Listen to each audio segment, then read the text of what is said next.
Sometimes, the biggest wars begin in the quietest places. The sky tore open in a fury of rain and lightning, turning a sleepy road into a battlefield between darkness and light. Amid the storm's relentless assault, twisted metal and shattered glass lay scattered like fallen soldiers, illuminated briefly by flashes from above. A car, sleek and lifeless, sputtered its final breath in a ditch as thunder growled through the hills, angry and seeking vengeance.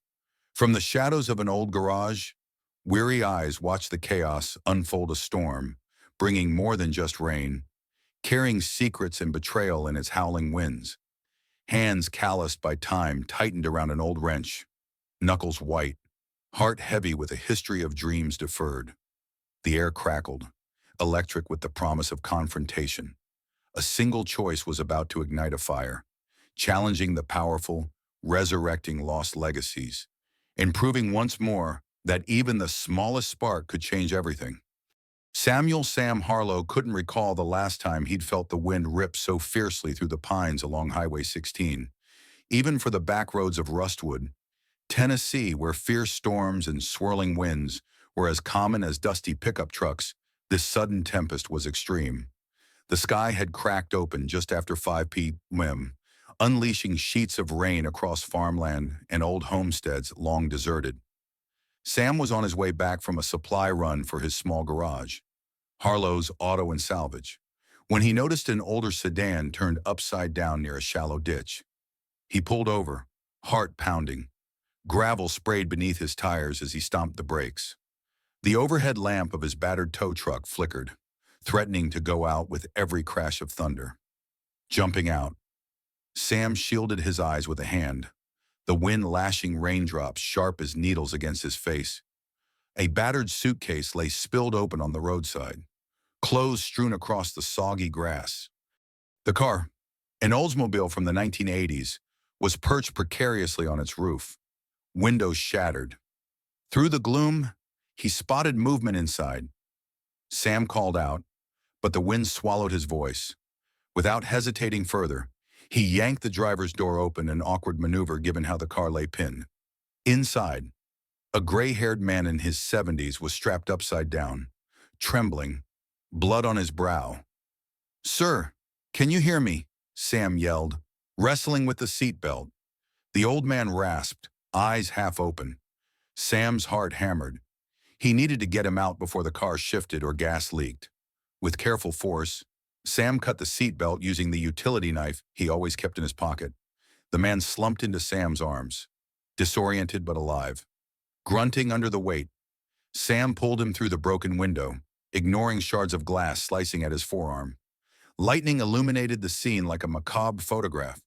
Water surged in tiny streams along the ditch, threatening to rise. Sam carried the man away from the wreck, setting him gently on a patch of roadside gravel.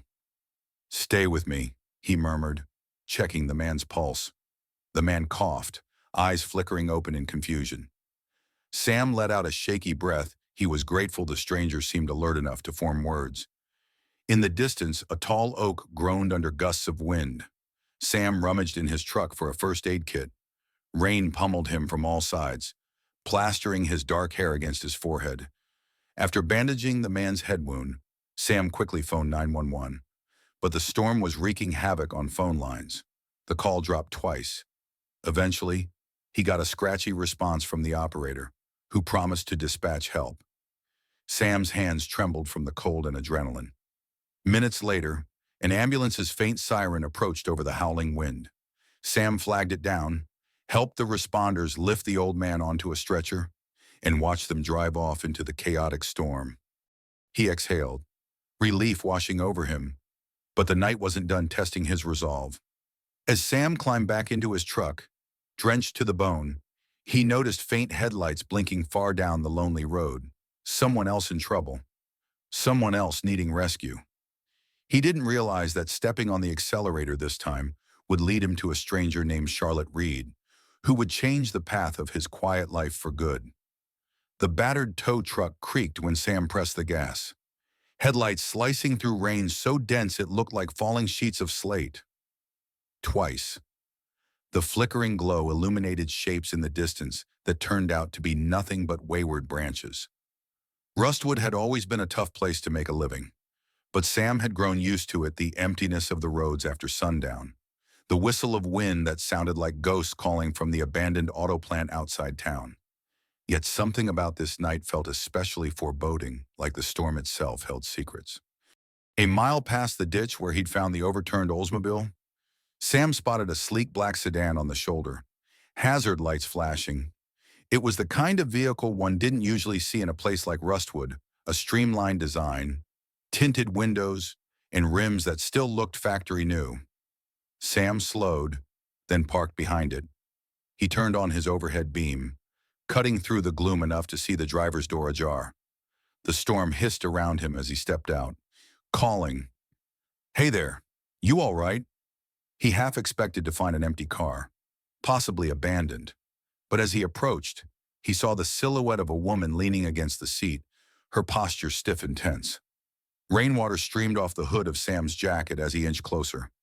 "Ma'am, I can help," if he started, but she jerked upright, blinking as though disoriented by the flickering truck light. She had short dark hair plastered to her cheeks, and her clothing suggested city life clean lines. Expensive fabrics now clinging to her frame, soaked. Sam noticed a bruise forming on her temple, probably from hitting her head on the steering wheel. The interior lights revealed a scattering of papers on the passenger seat, half in some leather portfolio, half spilled onto the floor. She opened her mouth to speak, but the words dissolved in a shudder. Then, with surprising steadiness, she pushed herself upright, meeting Sam's gaze. Her name, though he wouldn't learn it for a few more minutes, was Charlotte Reed. At that moment, all Sam saw was a woman in distress, half drowned in a sudden storm, staring at him with both suspicion and relief. "I think something's wrong with the engine," she finally managed, voice catching on the wind. "I'll take a look," Sam said, raising his voice to compete with thunder. "But the storm's nasty. You might be safer in my truck or, better yet, back at my garage. It's a couple miles from here." Charlotte hesitated, scanning the deserted road. Beyond Sam's faint headlights, Rustwood was nothing but shadows and swirling mist. Another roll of thunder jolted her. She nodded once, curtly, and reached for a small duffel bag from the back seat, mindful of the scattered documents. Sam held out a hand, but she waved off his attempt to help, her posture guarded. In the glow of the overhead beam, Sam noticed the tension in her shoulders, the tightness in her jaw, like she was holding more than just physical discomfort. They hurried to his truck. Sam slid behind the wheel, turning the heat up full blast. Charlotte settled into the passenger seat, arms around herself. She looked around, eyeing the battered upholstery, the faded photograph of a younger Sam with an older man pinned to the sun visor. The storm roared as if determined to keep them stranded.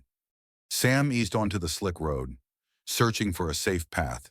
His mind buzzed with questions. Where was she coming from at this hour? And why was she alone in a car that looked fresh off a Detroit concept line? By the time Sam pulled into his garage lot, a squat concrete building flanked by rusted fences, the wind had begun to die down. Torrents of rain still battered the gravel parking area, forming small streams that wove through potholes like tiny rivers. Charlotte peered through the windshield at the flickering neon sign that read, "Harlow's Auto and Salvage." Letters half burned out.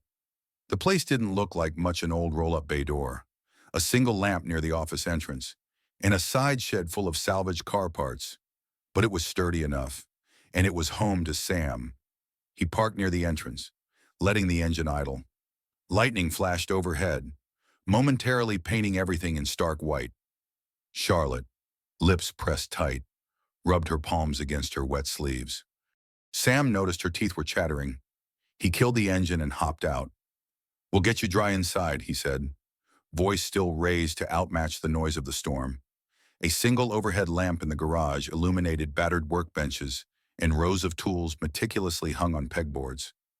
Sam flipped a switch, and fluorescent lights buzzed to life, flickering for a moment before settling.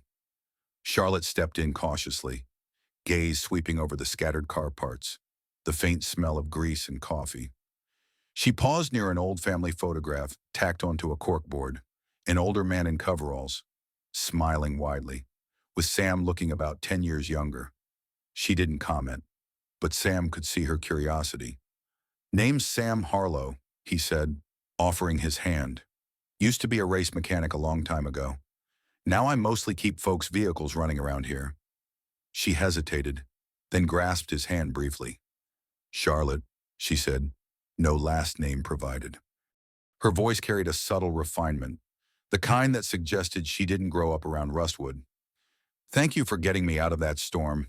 He gave a small nod and led her deeper inside, pointing out a small kitchenette with a stained coffee maker. While he busied himself with towels and rummaged for a spare dry sweatshirt, Charlotte eyed the dusty certificates on the wall. One had a mention of Harlow Racing Team, another an award from a motor expo. Flecks of rust and age indicated they hadn't been touched in years. A battered trophy stood on a shelf, engraved with Sam's name. Returning. Sam handed her a fresh towel and the sweatshirt, which looked far too big for her but offered warmth. She thanked him quietly and stepped into the small bathroom to change. While she was gone, Sam set about preparing coffee. He tried not to think too hard about the day's events, saving a stranger from a flipped car, then encountering another stranger with a mysterious, high-tech sedan.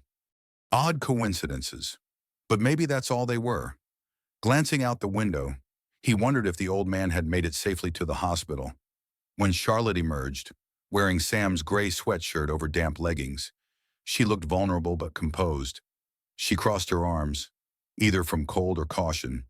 Sam offered a steaming mug. "Best I can do," he said. She nodded, taking a slow sip. A moment of shared silence passed. Thunder rumbled in the distance, quieter now, as if the storm itself were stepping aside to let something more complicated take center stage. An hour later, the rain still drummed on the metal roof, but the worst of the gale had passed. Charlotte sat on a creaky wooden stool near Sam's main workbench, her eyes flicking around the cluttered space. A half-rebuilt transmission lay open on the bench, tools scattered in an almost artistic arrangement. A chipped radio played static-laden country music, the signal fading in and out like an old memory refusing to stay buried. Sam decided to take a closer look at Charlotte's car, hoping the downpour wouldn't soak him again. He tugged on a slicker jacket and stepped outside to where the black sedan remained parked under the weak glow of a street lamp. Even in the dim light, he could tell it wasn't just any sedan. The lines were futuristic, the body seemingly custom. Opening the hood, he whistled at the unusual rig of the engine, part electric, part combustion, with an advanced control module he'd never seen. Beneath the swirl of leftover rainfall, Sam discovered multiple compartments labeled with discrete markings, none of which matched standard commercial parts. It was an almost lab-grade design. The strangeness of it all made him cautious. He closed the hood and returned inside, shaking off droplets. Charlotte looked up expectantly as he approached. "Your car's not exactly standard," he said, keeping his voice measured. "Where'd you get something like that?" She sipped her coffee, posture rigid. "It's a prototype," she answered vaguely, then cast her gaze to the floor. "For a company I used to work with. Let's say it's not on the market yet." Sam leaned back against the workbench, arms folded. Something that high-end doesn't usually end up stranded in a backwoods storm. He studied her, noticing how she gripped the mug so tightly her knuckles whitened. "Did you run away from something or someone?" Charlotte's eyes flashed with a mixture of hurt and defiance. She opened her mouth as if to retort, but no sound came out. Instead, she inhaled slowly, steadying herself, before asking, "You ever feel like your life was built on the wrong promises?" Sam had to swallow a sudden lump in his throat. He glanced toward the dusty trophies and the old photos pinned to the corkboard. "You have no idea," he finally managed, voice low. For a split second, understanding passed between them, two people grappling with choices that had led them nowhere near where they once dreamed. Charlotte broke the moment first, shifting on the stool. "I'm sorry. It's been a long day, and I appreciate the help." She hesitated as though wanting to say more. Before either could continue, a harsh knock rattled the metal front door. Sam's brow furrowed. Uninvited visitors at this hour were rare. He strode over, heart thrumming, and pulled it open to find a man in a damp county uniform. Sam Harlow. The man's voice was gravelly, overshadowed by the swirl of wind. "Need you to identify a car." Sam's pulse kicked up a notch. He gave a quick glance back at Charlotte, who tensed on the stool. Why, he asked, stepping outside, shutting the door behind him to keep Charlotte from overhearing. The deputy sighed heavily. "We found an overturned Oldsmobile near the ditch on Highway 16. The driver was taken to the hospital, but, well, we have questions. You were the one who reported it." Sam nodded slowly, bracing himself for more complications in a night already too full of them. The deputy introduced himself as Clyde Winston, a local county officer with mud on his boots and dark circles under his eyes. He explained that the old man Sam had rescued was in stable condition at Rustwood Medical. However, the police discovered additional items in the trunk of that Oldsmobile boxes filled with legal documents, some referencing Sam's garage address. Clyde wanted to know if Sam recognized them or had any connection. Sam shook his head, perplexed. "I don't know the man, and I sure don't know why he'd have any paperwork with my address." Clyde studied Sam's expression. "We'll be in touch," he said, passing Sam a card. "Might just be a coincidence. But keep your eyes open." With that, the deputy returned to his county cruiser, tires spitting gravel as he pulled away into the receding storm. Back inside, Charlotte was standing, arms folded tight against her chest. Her eyes darted to Sam as he walked in, droplets dripping from his jacket. The tension in her stance suggested she'd caught fragments of the conversation. "Is everything okay?" she asked softly, but the undertone was nervous, as if she feared the trouble might be connected to her. Sam exhaled, wondering how much to reveal. "Guess the old man I helped earlier is in the hospital. The cops found some documents in his trunk, something with my address. No clue what that's about." Charlotte's gaze flickered. "Your address," she nearly whispered. "What kind of documents?" Sam shrugged, dropping his voice. "They didn't say, but it sounds official." A silence stretched between them, filled with the faint hum of overhead fluorescence. He couldn't shake the feeling that something larger was at play, especially given Charlotte's mysterious prototype car. Even the deputy's demeanor suggested half the story was missing. Wanting to change the subject, Sam pointed at a wooden door leading to a small side room. "I got a cot back there if you need rest. Storm's not letting up enough for you to go to any motel tonight. And, well, you look like you could use some sleep." Charlotte studied him a moment. "You just let a stranger stay here." He shrugged. "I figure if you meant harm, you wouldn't be out there on a country road in a storm, driving a high-tech secret. Plus, this is Rustwood. We either trust or we run each other off. I'm not in the habit of running folks off when they need help." Her eyes softened, tension easing ever so slightly. "Thank you," she said, stepping toward the door. Sam showed her the small office-turned-guest room, complete with a fold-out cot, an extra pillow, and a dusty blanket. She nodded, appreciative, then disappeared inside without another word. Alone. Sam stood for a moment, listening to the slow drip of rain against the tin roof. His life in Rustwood had been predictable for years, fixing trucks, rummaging through salvage, ignoring the old racing trophies that reminded him of dreams long gone. But tonight, the unexpected arrival of two strangers and the deputy's cryptic questions had turned everything upside down. He couldn't shake a feeling of foreboding, a sense that the quiet life he'd built was now under threat from forces he didn't yet comprehend. Early the next morning, Sam found himself wrestling with a stubborn carburetor while half listening to the local news crackling from a tiny radio on the windowsill. Every so often, the newscaster's monotone droned about increasing corporate buyouts in the nearby city, Maysville, or the rumor that Titan Motors, a global automotive giant, was eyeing land not too far from Rustwood. None of it seemed relevant to Sam's day-to-day existence until the anchor mentioned a high-profile corporate shakeup. The name was muffled, lost in static, so Sam flicked the dial, but the station cut to commercials. When Charlotte emerged from the side room, her hair slightly tousled, wearing Sam's baggy sweatshirt, he flicked the radio off. She offered the ghost of a smile. "Thanks for letting me stay. I'm sorry if it's trouble." Sam shrugged, trying to appear casual. "Trouble's my specialty." He'd brewed fresh coffee, pouring two mismatched mugs, handing one to her. "Figured I'd check on your car once the rain slows down. It's still muddy out there." "Thank you," she said, taking a seat on a battered stool. Her gaze flicked over Sam's stacks of old magazines, a dusty shortwave radio, and the overhead service manuals pinned to the wall. She seemed ready to ask something, then closed her mouth, as if weighing how much to reveal.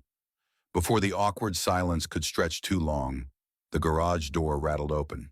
In stepped a short, wiry man wearing a tan jacket, Louis Paley, the local banker and part-time county real estate agent. He'd grown up in Rustwood, same as Sam, though they'd never been friends. Louis carried a folder thick with papers and had that apologetic yet pushy look bankers often wore. "Morning, Sam," Louis said, glancing only briefly at Charlotte.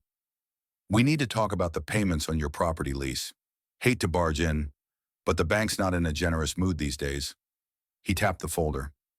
"You're 3 months behind." Sam felt heat rise in his face. He was keenly aware that Charlotte was right there, witnessing his financial embarrassment. "I told you I'd get the money," Sam muttered, wiping his hands on a rag. "Work's been slow." Louis gave a sympathetically smug shrug. "I'm sorry, but the head office has deadlines. The old arrangement can't continue forever. You fix enough cars to pay the bills." His gaze slid to Charlotte, as though suspecting she might be a customer. Sam squared his shoulders. "I'll figure something out." He hated the sense of humiliation creeping up. He risked a glance at Charlotte, who sipped her coffee quietly, face betraying no reaction.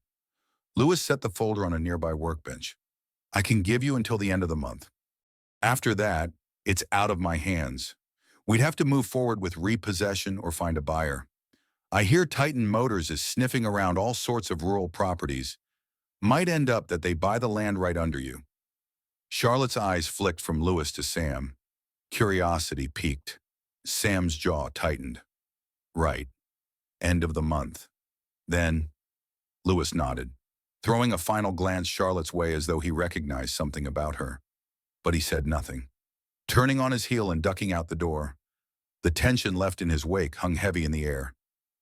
After a moment, Charlotte set her mug down. "You're behind on payments," she asked softly, not judgmental, more concerned. Sam sighed. "Guess it's not a secret. This garage isn't exactly a gold mine." He forced a chuckle that fell flat, feeling more and more that everything was unraveling. Yet the flicker of determination in Charlotte's gaze told him she wasn't just any passerby. Once Louis was gone, Sam tried to bury himself in work. He moved from one half-assembled engine to another, hoping routine would drown out the swirl of worry in his head. Rustwood's economy had been dying a slow death for years, ever since the local plant shut down and bigger auto companies shifted production overseas or to neighboring states. Folks like Sam clung to the edges, scraping by on small jobs and the occasional farm equipment repair. The last thing he needed was a corporate giant scoping the land for some expansion that would push him out. Meanwhile, Charlotte roamed the garage with quiet curiosity. She examined old racing photos pinned to a corkboard, images of Sam in a flame-retardant suit, trophy in hand, and a fatherly figure behind him beaming with pride.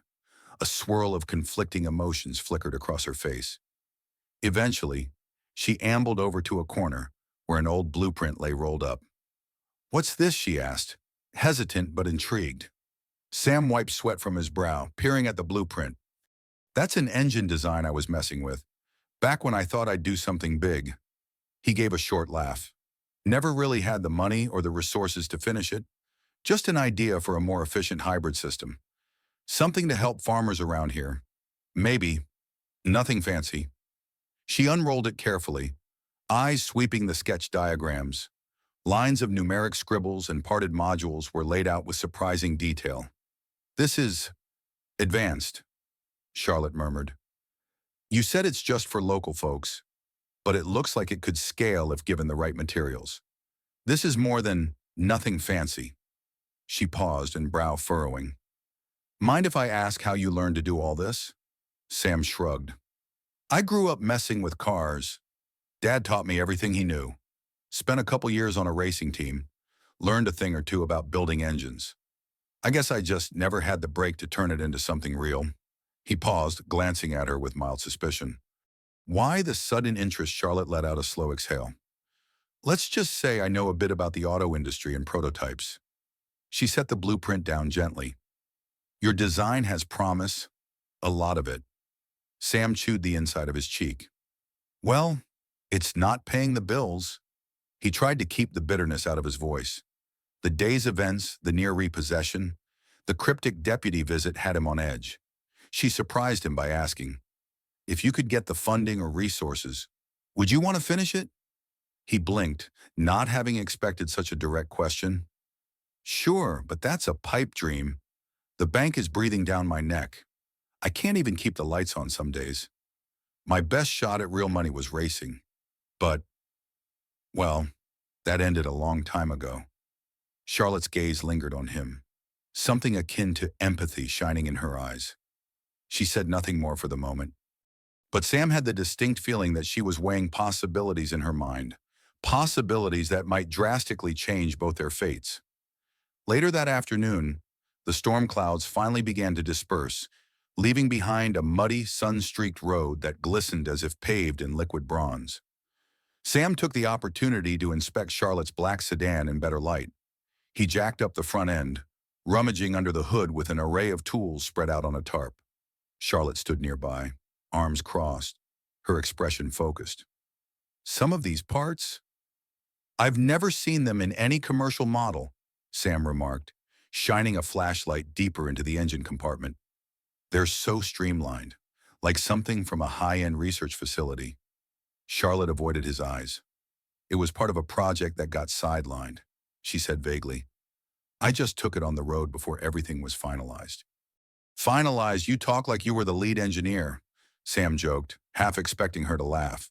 But the serious glint in her eyes made him pause. He set down the flashlight. You weren't you? She exhaled. Let's just say I was high enough in the food chain to have access to certain prototypes. Left under complicated circumstances. For a moment, her face grew distant, as though recalling a place and time she'd rather forget. He didn't push for more details, uncertain whether to trust her story or worry about what it implied. The engine had a small but critical fault in the coolant lines, something that might have caused the breakdown. Sam suspected sabotage or poor assembly, but he couldn't be sure. I can rig a fix, but it'll be temporary, he said. Maybe get you to a bigger city with a specialized shop, if that's what you want. She bit her lip, glancing at the rolling farmland that stretched beyond the gravel lot. Actually, I'm not in a rush to get to any city right now. If it's possible, I'd prefer to lay low. Sam nodded. Her cryptic answers only fueled his curiosity, but he recognized caution. I won't pry, but if you want to stick around, I might be able to use an extra set of hands in the garage paid work, if that helps. He left the offer open, though truthfully, he wasn't sure he could afford another person on payroll. Still, something about Charlotte made him want to keep her close. She looked surprised, then her expression softened. You'd do that? Even though you barely know me, I know enough, he replied simply. You helped me realize my old blueprint wasn't worthless, and you seem to know your way around advanced tech. Charlotte's lips curved in a tentative smile. I can't promise I'll stay forever, but sure. In the meantime, let me help fix your finances. If I can. Sam raised an eyebrow, uncertain how a solitary woman with a battered prototype car could rectify his debt. But he said nothing further, returning his focus to the meticulous task of adjusting the coolant lines. The day's sunlight, thin though it was, felt almost hopeful shining on the two of them.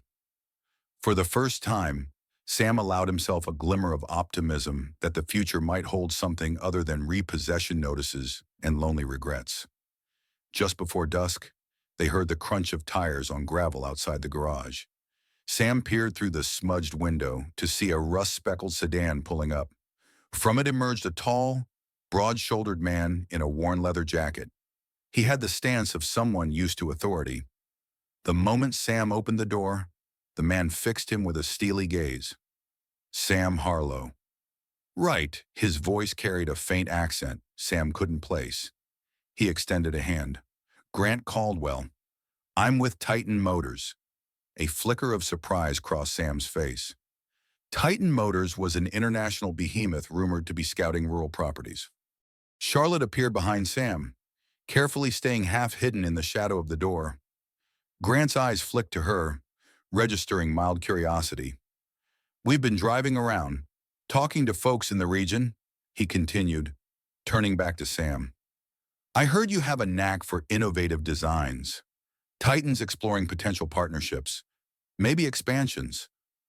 We're big on supporting local talent, he added with a smile that didn't reach his eyes. Sam felt a swirl of skepticism. I'm not sure how you heard that.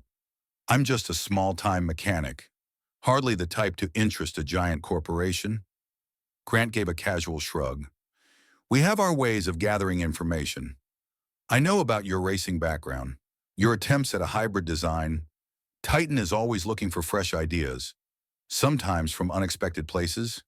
Behind Sam, Charlotte stiffened. Her posture screamed tension. Sam picked up on it, but kept his focus on Grant. Well, that's news to me, Sam said. I'm behind on lease payments, and some banker named Louis Paley says Titan might buy the property. Feels more like you're here to take over, not partner. Grant raised his palms in a placating gesture. No one's trying to force your hand, but let's be honest, Rustwood's struggling. Titan can help with that. Imagine your blueprint refined and mass-produced. You'd be a household name. We'd pay you fairly. Of course. Charlotte finally stepped forward, her face partially illuminated by the fading daylight. How fairly, she asked, voice cool. Because big corporations talk a lot about fairness until the patents are signed away.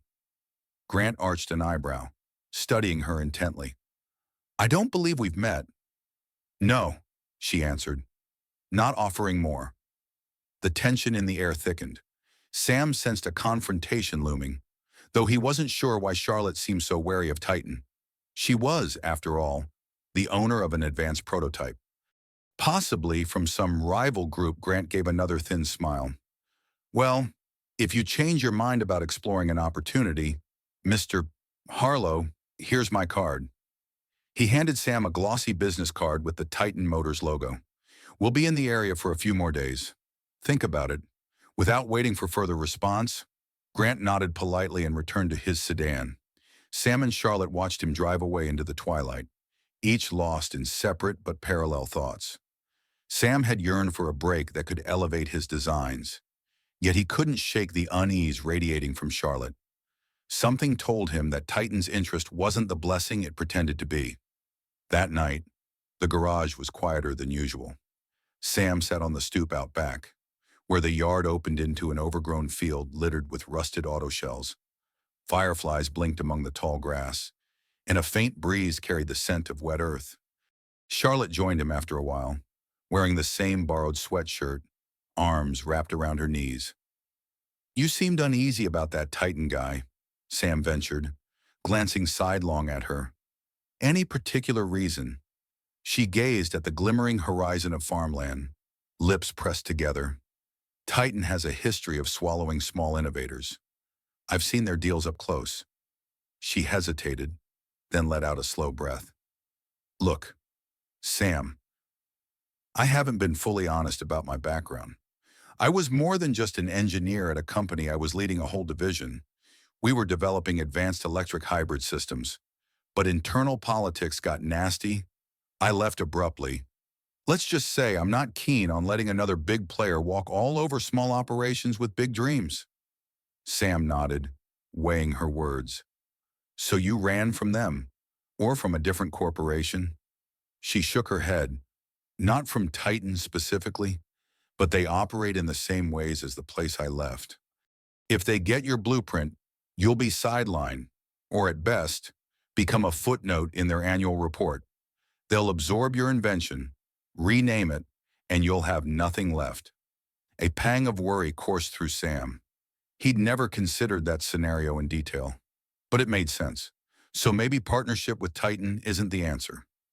I just wish I saw a path to keep my place afloat. After a moment, Charlotte reached into the pocket of the sweatshirt and pulled out a folded slip of paper. Here, she said quietly, passing it to him. It was a bank statement, but not for a local branch. The name on the statement read, Charlotte Reed.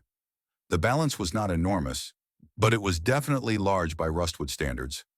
I didn't want to reveal this, but I do have some capital.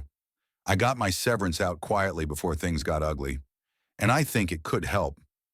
Sam's eyes widened. You're offering me money, I'm offering an investment, she corrected gently. I don't want to be a charity, but you have real skill, a design that could be revolutionary. I'd like to see it come to life. And if it does, we share in what it earns. More importantly, you keep your name. We do it small scale, first help the local farmers. Maybe prove the concept. Sam's mind raced. Part of him balked at taking a stranger's funds, especially a stranger with secrets. But another part recognized an opportunity that might never come again. And in return, he asked, careful, in return, I want a place to lie low for a while. No questions. And I want to help develop the blueprint. If I'm staying here, I need to be part of something bigger than myself. The silence between them was full, though not uncomfortable. After a pause, Sam folded the statement and handed it back. We'll talk details tomorrow, but thank you. Maybe we can save Harlow's auto and salvage after all. Charlotte's lips curved into a genuine smile, the tension in her shoulders easing for the first time. Beneath the flickering glow of fireflies, hope felt tangible. For Sam, it was the start of trusting again. Trusting that maybe, just maybe, second chances were real. The next morning arrived with an uncharacteristic hush across Rustwood. The sky was cloudless, a pale blue stretching over the farmland, and the heavy storms of the previous days felt like a distant memory. Sam and Charlotte found themselves hunched over a wobbly wooden table in the corner of the garage. Poring over Sam's old blueprint and additional sketches Charlotte produced from her own knowledge of electric systems, Sam discovered that Charlotte's input wasn't just theoretical.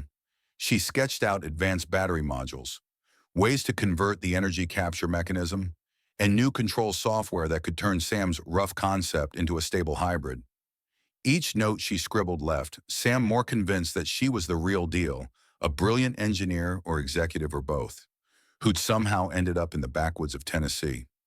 Between them lay a large poster board labeled Project Phoenix, a name Charlotte proposed, symbolizing rebirth for the design and for their lives. Sam raised an eyebrow when she first suggested it, but the more they worked, the more the name seemed apt. They aimed to create a working prototype that could demonstrate a low-cost, modular hybrid engine suitable for rural vehicles, tractors, pickup trucks, or any old clunker that still had life in it. If it succeeded, they could approach local farmers who were desperate for cheaper fuel options, thereby building a grassroots network.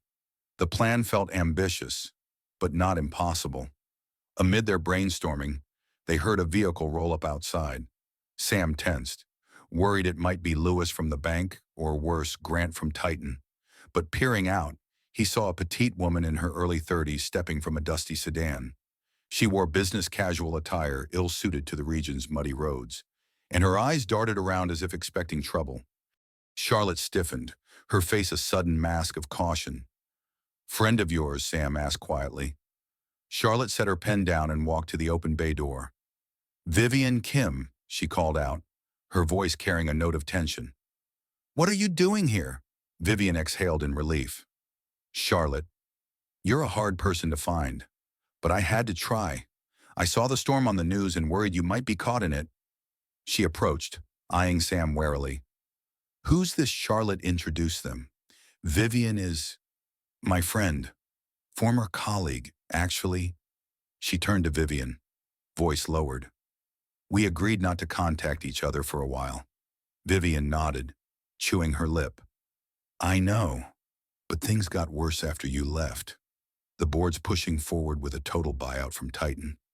They want your prototype, Charlotte, and they suspect you didn't come away empty-handed. Her gaze landed on the half-drawn diagrams on the table. Is that it? Charlotte winced. I parted ways with them. They can't claim everything was theirs, especially if I rework the design from the ground up. Vivian's voice trembled. They're powerful. Even if the design is new, they'll come after you legally. I just thought you should know. They might already be tracking me, and by extension, you. Sam listened, a sick feeling churning in his gut. Titan wasn't just making a friendly visit. They were on the hunt. He stared at the scattered papers on the table, the future he and Charlotte were trying to craft. If Titan decided to crush them, it would be like stepping on a bug, realizing the stakes had just skyrocketed. Sam turned to Charlotte, his brow creased with concern. So, what do we do now? Charlotte and Vivian spoke in hushed tones near the office door, while Sam stood by the blueprint, scanning equations that suddenly felt heavier with risk. The thought that Titan might leverage its legal might or corporate espionage to claim ownership rattled him. He recognized the vast difference between tinkering in a small garage and going up against a multinational behemoth. Vivian explained how Titan Motors had quietly bought controlling shares in the R&D lab Charlotte once helmed. They're not just after you out of spite, Vivian said, glancing around nervously. They're after the tech. If you build a new version here, you might be infringing on some of the patents from your old workplace. Even if it's morally yours, they'll bury you in litigation. Charlotte rubbed her temples. That's why I wanted to keep a low profile. But they're accelerating their timeline. She looked over to Sam, guilt weighing on her features. I'm sorry I dragged you into this. He gave a small shake of his head. You didn't drag me. I chose to help, and I'm not backing out just because some suits want to push their weight around. Sam's voice carried a note of resolve he hadn't felt in ages, like the echo of that younger man who once believed in bigger possibilities. Vivian exhaled, rummaging in her purse. I have a contact someone who might at least advise us on the legal front. He's pricey, but discreet. If you want to do this the right way, you need to protect yourselves. Charlotte took the slip of paper offered, scanning the name and number. Then, as if summoning courage, she straightened. Thank you, Viv, but you need to be safe, too. They'll suspect you helped me. Vivian nodded, tears glimmering briefly in her eyes before she steeled herself. I'll manage. Just promise me you'll be careful. This is bigger than a personal feud. Titan wants to monopolize advanced hybrid systems. If you succeed here, it's a direct threat to their entire plan. A quiet resolve settled over the garage. Sam stepped forward, placing a hand gently on Charlotte's shoulder. Whatever we do it as a team. I want to finish Project Phoenix. We can keep it local at first, under the radar. We help folks around Rustwood. If Titan tries to buy the property, maybe we can beat them to it by paying off my debt. Vivian couldn't hide her concern. Just watch your backs. Corporate sharks don't play fair. If you have a working prototype, they might escalate quickly. She glanced out the open bay door at the farmland beyond. I've got to go before they trace me. Call if you need me. She offered Charlotte a tight hug and then hurried to her sedan, pulling away in a swirl of dust. When Sam and Charlotte were alone again, they exchanged a look that mixed excitement with dread. The blueprint for their hybrid system no longer felt like a simple mechanical improvement. It was now a potential battleground where a small garage in Rustwood might stand up to a global empire. Sam rolled up the papers, mind racing. They had ideas, partial funding from Charlotte's severance, and a formidable enemy. The only question was whether they had enough time and luck to see their plan through. The following days passed in a blur of feverish collaboration and anxious vigilance. Sam and Charlotte dove into refining the Project Phoenix prototype, balancing the internal combustion mechanism with a reconfigured electric drive. They scoured scrap heaps for reusable parts. Sam had a knack for spotting hidden gems in rusted transmissions and battered generator cores. Each day, Charlotte cross-referenced those pieces with her advanced knowledge of circuit boards and power distribution, sketching code logic for future integration. Their synergy was undeniable. Despite their progress, tension simmered. Every time a car slowed on the road outside, Sam's pulse jumped, worried it might be Titan's reps or a county official bearing bad news. Meanwhile, Charlotte constantly checked her phone, half expecting a barrage of calls or legal notices. Yet no obvious assault came. It felt almost too quiet, like the hush before a tornado. After a long night of testing, Charlotte decided to step outside for fresh air. The moon hung low, casting silver light on the junkyard behind the garage. Stacks of old mufflers, engines, and frames caught the glow, turning them into a labyrinth of metal silhouettes. Charlotte meandered through them, letting her thoughts settle. Even though this was only a fraction of the scale she once commanded, where entire labs answered to her, she felt more purposeful here, with Sam, than she had in a corporate tower. Rustwood might be a dying town, but in that garage, something new was being born.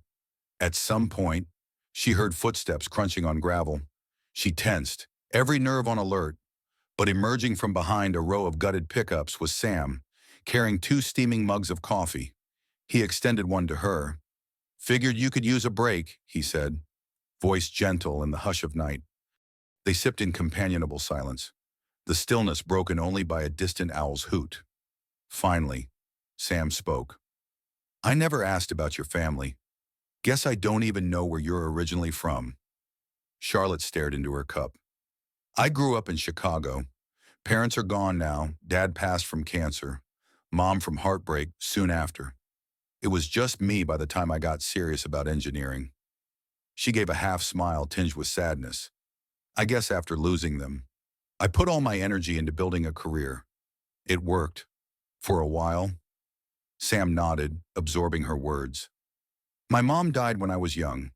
Dad raised me around cars. Our bond was in the grease and gears. I guess he helped me get into racing until he got sick. Then I had to drop out of that life. Been here ever since." A shared sense of loss bound them in that moment. Charlotte reached out, placing her hand gently atop Sam's. It was a wordless gesture of understanding and gratitude. An electric hush passed between them that had nothing to do with their prototype. Sam opened his mouth as if to say something more, maybe about how their partnership felt like a second chance for both. But footsteps sounded at the edge of the yard. They spun around to see a figure in the darkness. "Don't shoot!" came a gruff voice as it stepped into a patch of moonlight. It was Clyde Winston, the deputy who'd questioned Sam earlier. He held his hands up, clearly noticing their startled reactions. "I'm sorry to barge in," Clyde said, stepping closer. "But I need to warn you. Something's afoot with that old man from the wreck. He woke up, started talking about addresses and paperwork, and your name kept coming up." Sam and Charlotte exchanged uneasy glances. The calm they'd found just moments ago evaporated, replaced by the looming threat of an unfinished puzzle. The enemy might not be just corporate suits, but also something hidden in a hospital bed, whispering Sam's name in the dark. Deputy Clyde Winston explained that the older man, whose name was revealed to be Joseph Caldwell, had apparently insisted on seeing Sam Harlow, claiming Sam owed him something. "But the records don't show any direct link," Clyde stated, his face etched with concern. "We search for family ties. Financial ties, nothing. And yet he keeps ranting about how you have what belongs to him." Sam's brow furrowed. "I rescued the guy from that wreck. That's the only connection I can think of. Why would he claim I owe him anything?" Clyde shook his head. "That's why I came in person. He said the address of your garage was in his trunk because he was delivering documents, something about an inheritance. Honestly, he sounds unstable, but the hospital staff is spooked. They said he's got a pair of Titan Motors reps sitting in the waiting room." Charlotte's eyes went wide. "Titan's already there." "Yeah," Clyde replied, "and they're asking the old man a lot of questions. I don't know what's real or not, but it feels off. The last thing we need is more corporate meddling around here." Sam scratched the back of his neck, glancing at Charlotte. Could he be related to that Titan man? Grant Caldwell. Same last name. This is getting too strange. The deputy shrugged. Could be, or it could be a coincidence. But I figured you should know. If Titan's poking around, maybe you want to stay away from that hospital for now. Or, if you're feeling brave, go check it out. Up to you. After Clyde left, the tension in the night air felt palpable. Charlotte paced near the half-assembled prototype, running a hand through her hair. It can't be a coincidence, Grant Caldwell from Titan. Joseph Caldwell in a wreck. Maybe they were planning to blackmail you or force you to sign something regarding your design. Sam frowned. I don't have any patents that I could sign away. The blueprint is just scribbles and mechanical know-how. Unless they think your involvement gave me something valuable. She shot him a worried look. They might be trying to tie up loose ends. If Joseph Caldwell was carrying something that references your property, Titan could be using him to prove domain or ownership, or to create a false link. They might claim your design is derived from their intellectual property. God, corporate tactics can get messy. Sam inhaled slowly, feeling that roil of frustration and dread again. They play big and dirty. You have no idea, Charlotte murmured. Yet retreating didn't feel like an option for Sam. This was his home, and the blueprint was his creation, even if Charlotte's advanced knowledge elevated it to new heights. The notion that Titan Motors could just swoop in, twist the law, and take everything was infuriating. Charlotte's gaze fell on the swirling shapes of the partly completed hybrid engine. We could lay low, finish this machine, show it to a few farmers and local folks to prove its viability before Titan tries anything bigger. Sam nodded, the flicker of defiance lighting in his chest. And if we can pay off the bank, that reduces their leverage. Then I won't have to worry about a forced sale to Titan. Despite the swirling threats from inheritance claims to corporate suits, one thing felt certain if they wanted to keep their dream alive. They had to act fast. Outside, the moon crept higher, illuminating the junkyard like a battlefield awaiting dawn. Sam and Charlotte exchanged determined glances. Tomorrow, they doubled down on building the prototype. Because in Rustwood, if you couldn't stand up for what was yours, you might as well hand the keys over to the first predator that came knocking. Sunrise arrived with an energy that felt almost electric. Sam and Charlotte dove into a day that would test their partnership like never before. They mapped out each step needed to finalize the prototype Project Phoenix. While Sam focused on mechanical assembly, Charlotte holed up in the small office corner with a laptop she'd pulled from her battered sedan, coding the control interface for the hybrid system. Her fingers flew across the keyboard, eyes intense as line after line of diagnostics scrolled by. In the front bay, Sam rummaged through racks of salvaged parts. He unearthed a half-intact generator from a farm truck he'd scrapped months ago. Sweating in the morning heat, he refitted the generator's rotor to better align with the hybrid's electric motor. Occasionally, he'd run to Charlotte with a question, will a heavier rotor cause system drag, or how do we sync the torque curve? She'd glance up from her code, answer him with swift clarity, and return to typing. Hour by hour, the prototype took shape. They replaced corroded bolts with fresh ones, re-lubricated gears, and tested the battery array Charlotte had reconfigured. Sam spliced cables using repurposed harnesses from 3 different cars, methodically labeling each connection. The day wore on, sweat dripping from Sam's brow as the overhead fan did little to dispel the garage's stuffy air. Charlotte's posture grew stiff from hunching over her laptop, but neither dared slow down. Around noon, they paused to share a quick meal of cold sandwiches. Sitting on crates, they sipped sweet tea, silent except for the hum of a small radio broadcasting local news. A mention of Titan Motors planning a major announcement in Maysville caught their ears, but the signal faded before details emerged. They exchanged uneasy looks, a reminder that time was short. By late afternoon, they were ready for the first test. Sam rigged the newly assembled engine on a heavy-duty stand, hooking it up to a rudimentary console Charlotte programmed. With cautious excitement, Sam turned the key. The engine coughed, sputtered, and then roared to life, part mechanical growl, part electric hum. Charlotte let out a laugh that was equal parts joy and relief. Sam's heart hammered like he was back in the pit lane at a racing circuit, about to see if months of labor would pay off. But after a few seconds, the engine sputtered alarmingly. Sparks danced from a loose wire, and the digital readout beeped frantically. Sam scrambled to shut it off, nearly burning his fingertips on an overheated cable. They stared at the contraption, breathless.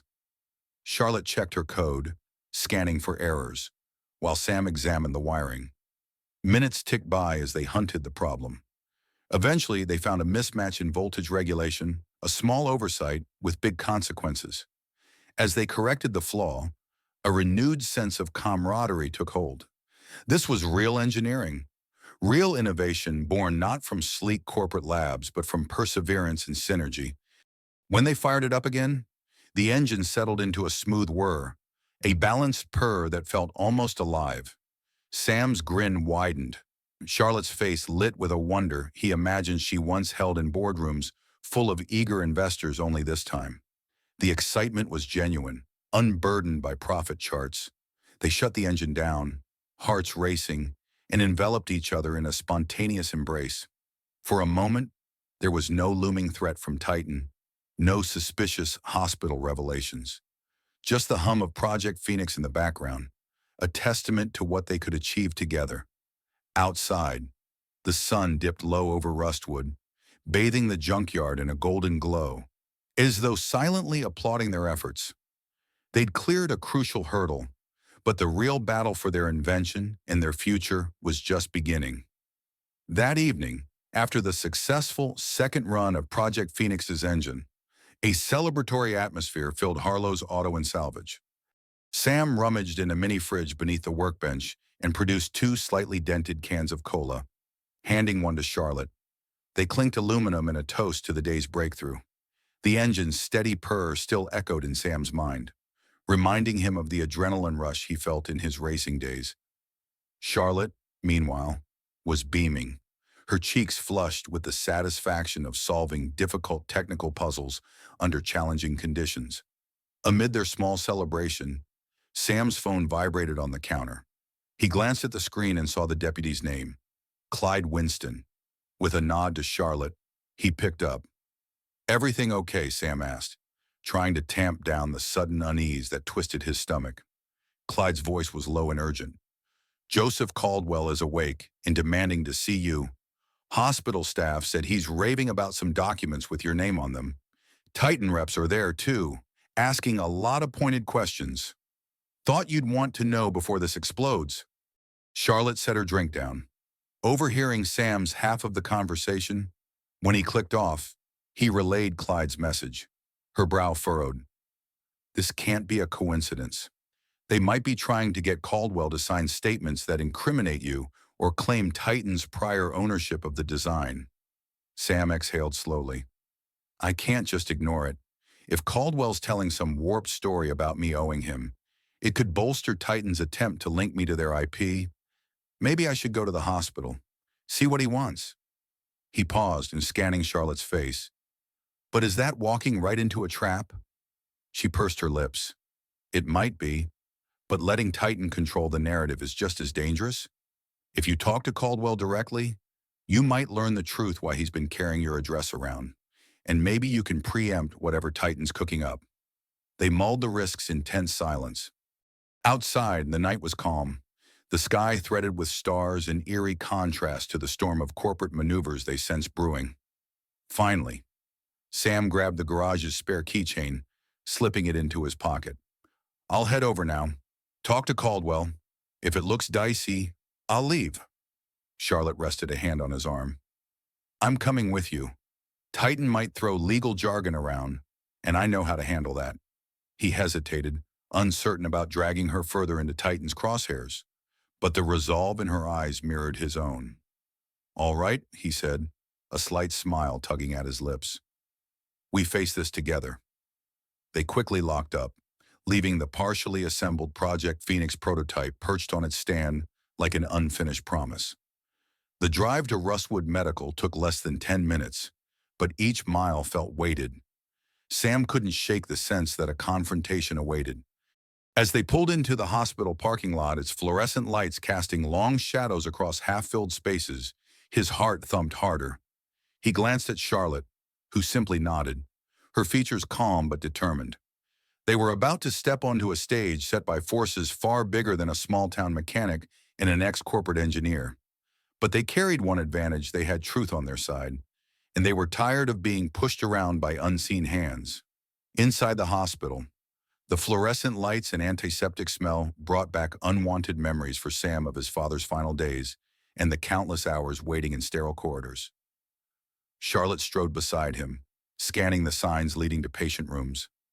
At the information desk, a weary receptionist asked for their names and reason for visiting. Charlotte quietly said they were here to see Joseph Caldwell, adding that the deputy had suggested they speak with him. Sam's nerves buzzed when the receptionist eyed them cautiously, then called a nurse over.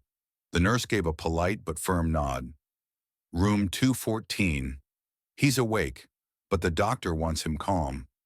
Also, there are already visitors inside. Please keep your voices down. They wound through hushed hallways decorated with pastel paintings of farmland, an ironic nod to Rustwood's diminishing agricultural base. The tension thickened with each step. Finally, they reached a partially open door bearing the number 214. Sam braced himself and entered, Charlotte close behind.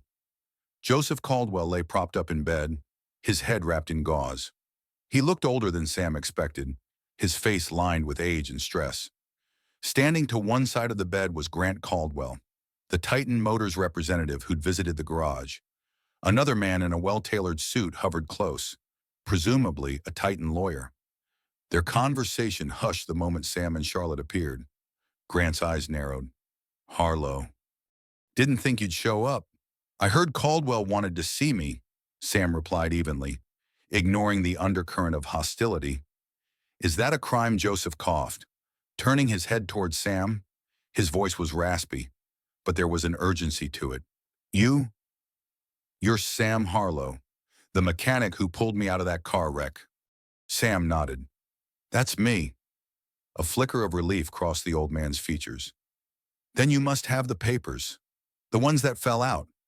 He tried to sit up, but winced in pain. His eyes darted from Sam to Grant. I was trying to deliver them to you. Boy, before the crash. Sam's heart pounded. Deliver me what I don't know you, and I sure didn't find any papers in your wrecked car. Deputy Winston said they discovered something in your trunk with my address. Joseph let out a bitter chuckle, then coughed. The trunk was popped during the accident.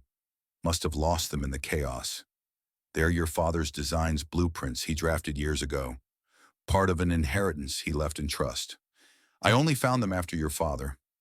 Well, after he passed. Stunned silence gripped Sam.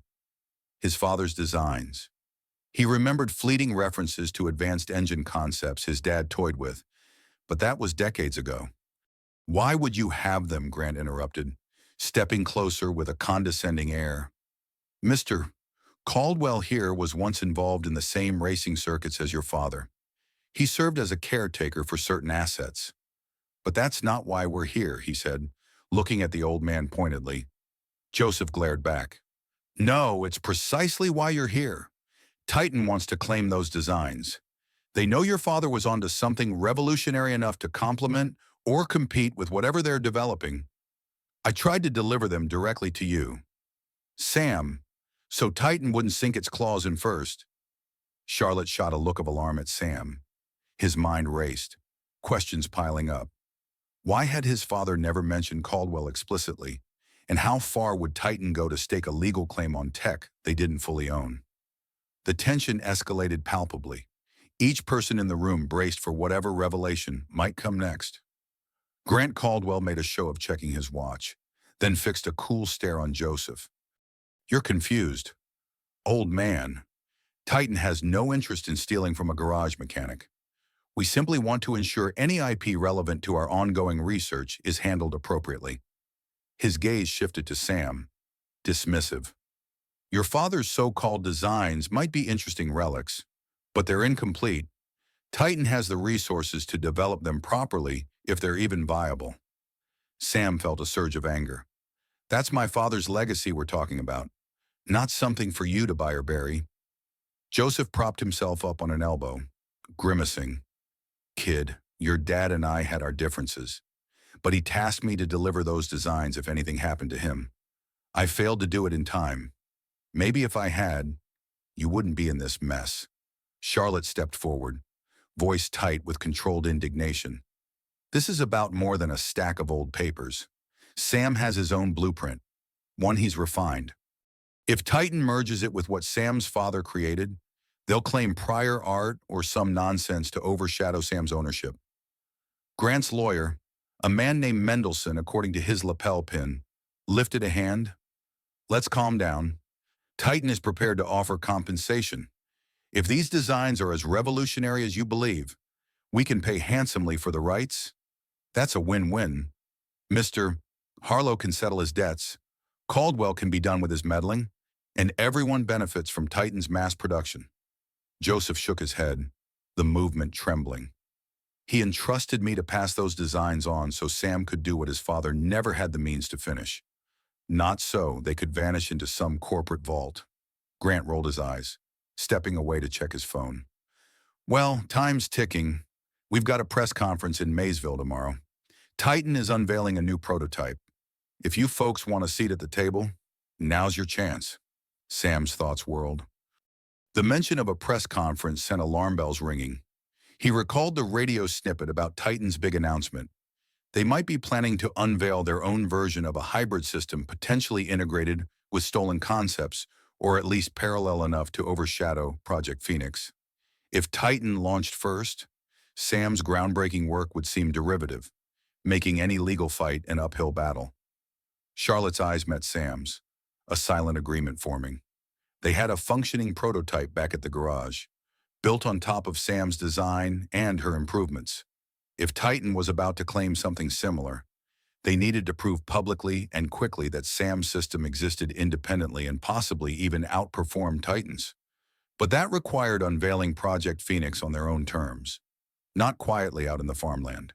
Before either could voice the thought, Joseph Caldwell slumped back, exhausted from the confrontation.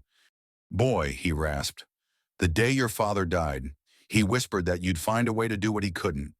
Don't let them bulldoze you. The papers are still out there. If you can locate them, maybe in the wrecking yard or wherever they landed, you'll have proof your father passed this legacy on to you. Don't let it slip away. Emotions swelled in Sam's chest, anger, pride, heartbreak, and a fierce determination to protect what was his. His eyes flicked to Charlotte, who nodded discreetly. Titan had forced their hand. If they wanted to preserve Sam's birthright and in their own future, they had to go on the offensive. And they had to do it now. They left the hospital with a surge of adrenaline coursing through them. As Sam and Charlotte stepped into the moonlit parking lot, they spotted Grant and his lawyer getting into a sleek, Titan-branded SUV. Grant shot Sam a final smirk before the tinted windows glided up. Then the vehicle eased away into the night. The message was clear. Titan felt supremely confident in its position. Sam gritted his teeth, replaying Joseph's words about hidden designs. He said the trunk popped open. The documents could be anywhere near the crash site, he told Charlotte, or someone might have picked them up. The deputy's team didn't mention anything, except that some files had my address. Charlotte pressed the key fob for Sam's old pickup. Let's check the wreck site ourselves. Maybe we'll find a clue. The drive back along Highway 16 felt surreal. The two-lane road illuminated by intermittent streetlights and the soft glow of the truck's headlights. Sam replayed memories of that fateful storm, recalling exactly where he'd first seen Joseph's overturned Oldsmobile. The sense of urgency deepened with every mile. Titan's press conference was looming, and they had only a narrow window to salvage whatever inheritance Caldwell had tried to deliver. They finally reached the spot, a shallow ditch by the roadside. Sam parked on the muddy shoulder, the truck's hazard lights flashing orange in the darkness. With flashlights in hand, they climbed down the embankment. The ground was still soft from recent rains. Twigs snapped underfoot as they moved. Scanning the area for any sign of scattered papers, Charlotte knelt by a broken fence post, shining her beam across tufts of grass. "Over here," she called, Picking up a soggy envelope with half-faded ink, it bore Sam's surname, Harlow, in blocky handwriting. Her eyes lit with excitement as she handed it to him. Sam gingerly opened the envelope. Inside was a single page, badly water damaged, with diagrams and numbers faintly visible. The partial heading read, Engine Schematic W. Harlow Rev. 2. A wave of emotion hit him. The line was definitely in his father's old style, but it was only one sheet. There must be more, he muttered, scanning the darkness. They continued the search, rummaging through weeds, broken glass, and plastic debris. After a solid half hour, their flashlights caught nothing else that resembled official documents. Sam's shoulders slumped. This can't be it. If Caldwell said there were multiple papers, they might have blown across the field or gotten soaked beyond recognition. Charlotte gently touched his arm. We'll keep looking. Or maybe the deputy has them in evidence, and he didn't realize the significance. Let's at least keep this page safe. Sam nodded. Stowing the damp sheet in a plastic folder, Charlotte dug out from behind the seat. Weariness pressed on them, but the glimpse of his father's schematics lit a new spark in Sam's heart. They returned to the truck, pulling back onto the empty highway. The horizon glowed faintly from distant town lights, and Sam felt that the road ahead represented more than just a physical path. It symbolized the journey he had to undertake to honor his father's memory, safeguard Project Phoenix, and refuse to let Titan Motors rewrite his family's legacy. When they arrived at the garage, the floodlights Sam had installed earlier illuminated the gravel yard, reflecting off the half-finished prototype. The environment felt oddly reassuring. This small patch of land was the only realm they controlled. Inside, Sam unwrapped the waterlogged page and carefully laid it out on a workbench under a bright lamp, hoping the paper would dry without further damage. Charlotte joined him, scanning the faint diagrams. Look at these angles and compression ratios, she murmured. Your father was experimenting with something akin to variable compression, which is huge in modern engine efficiency. It pairs incredibly well with your hybrid concept. If the rest of his notes were like this, Titan would absolutely want to bury or co-opt them. Sam nodded, tracing a finger over the blurred lines. He always said he had big ideas but never the funds to implement them. That's why I turned to racing one big win, and I thought I could finance his dream. But life had other plans. A thoughtful hush settled. Then Charlotte's phone buzzed, startling them both. She glanced at the screen and frowned. Vivian, she said, answering in a hushed tone. Sam watched anxiously as Charlotte's expression shifted from curiosity to concern. Wait. Slow down, yes. We found one page of old schematics. Titan's press conference is in less than a day. We had no idea it was that soon. She ended the call with a troubled sigh. Vivian got word from a friend inside Titan. They moved the press event up. It's tomorrow at noon. Not just an unveiling of their new prototype, but also some strategic partnership announcement. She suspects it's about them claiming to have integrated advanced designs, possibly from your father or from me. They want the media to see them as pioneers. Sam felt a surge of protectiveness. If we don't act, their story will become reality. That means no one will believe we built something first. We'll be branded copycats. Charlotte's gaze moved to the Phoenix engine, perched in the center of the garage like a testament to their combined skill. We have a working prototype. Sam, if we can demonstrate it, publicly prove the timeline of its creation, show that it's built from your father's concepts and your own ideas, maybe we can counter Titan's narrative. He scratched his chin, adrenaline spiking. We'd need to find an audience, though, a platform. We can't just park on the sidewalk in Maysville and rev the engine. Nobody would listen. Charlotte looked around the garage, eyes falling on the dusty old racing banners pinned to the walls. Don't you still have connections in the local racing circuit or the county fair board? Anywhere we can do a public demonstration. He paused, thinking of the local fairgrounds. Rustwood's annual Harvest Festival was next week, though we can't wait that long. Titan's unveiling is tomorrow. She pursed her lips. Then we create our own unveiling. If you can set up a test run in a public spot somewhere that draws enough spectators or social media coverage it might spread, Vivian can help alert a few reporters who aren't in Titan's pocket. Sam exhaled, adrenaline surging. He thought of the old farmland behind the shuttered tractor supply store, which sometimes hosted impromptu truck tests. We could do it there, but it's not exactly a glamorous venue. Charlotte shrugged. Glamour doesn't matter. Proof does. If Titan's event is at noon, we host ours an hour earlier. Show a live demonstration of the Phoenix engine powering a real vehicle around that track or farmland. If we can get enough eyes on it, Titan's claim becomes suspect. He felt a mix of terror and excitement. This was bold, risky, and might draw legal blowback. But it was also their best shot to take control of the narrative. Gazing at his father's half-ruined page, Sam's resolve crystallized. All right, he said. Let's do it.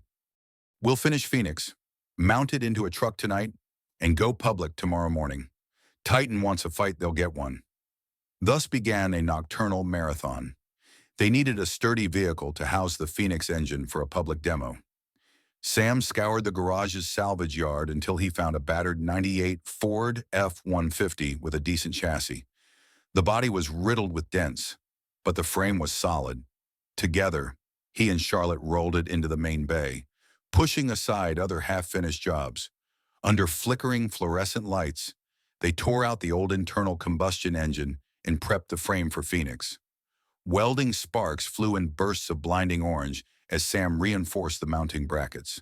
Charlotte revised her code for the engine's control module to account for a heavier vehicle load. Each piece they refitted felt like a stroke in a grand painting, each spark an exclamation point declaring their determination. The hours crawled by. At 2 a.m., Sam took a breather, leaning against the truck's battered quarter panel, shirt soaked in sweat. Charlotte handed him a bottle of water, her face streaked with grime, but eyes shining with purpose. This is insane, she admitted, but it feels like the right kind of insane. Sam grinned, exhaustion pushing him to the edge of delirious humor. And we thought finishing the engine on a stand was hard. The magnitude of installing a cutting-edge hybrid system in an old pickup overnight was daunting. But they pressed on. Adrenaline and coffee propelled them. Every so often, one would double-check the other's work, exchanging notes on wiring or torque specs. Around 4:30 a.m., they finally had the Phoenix engine bolted in, coolant lines secured, battery array strapped down. Charlotte typed on her laptop, uploading the final software patch. Sam connected a small readout screen to the dash, so they could monitor system performance in real time. The garage was eerily silent except for the hum of the overhead lights and their labored breathing. They glanced at each other. This was the moment of truth. Sam slid into the driver's seat, pressing the key into the ignition they'd retrofitted. Charlotte stood on the passenger side, laptop perched on the open window. Sam took a deep breath and turned the key. For a tense second, nothing happened. Then the truck gave a low rumble, followed by a smooth electric whir. The readout screen lit up, displaying stable voltage and temperature levels. A whoop of triumph burst from Charlotte's lips. Sam let out a ragged laugh, half relief, half exhilaration. "We did it," he said, patting the cracked steering wheel. The truck rattled a bit, but the engine ran, bridging old American steel with new hybrid technology. It was a testament to what they could accomplish together, and a rebuke to anyone who believed only multi-billion-dollar corporations held the reins of innovation.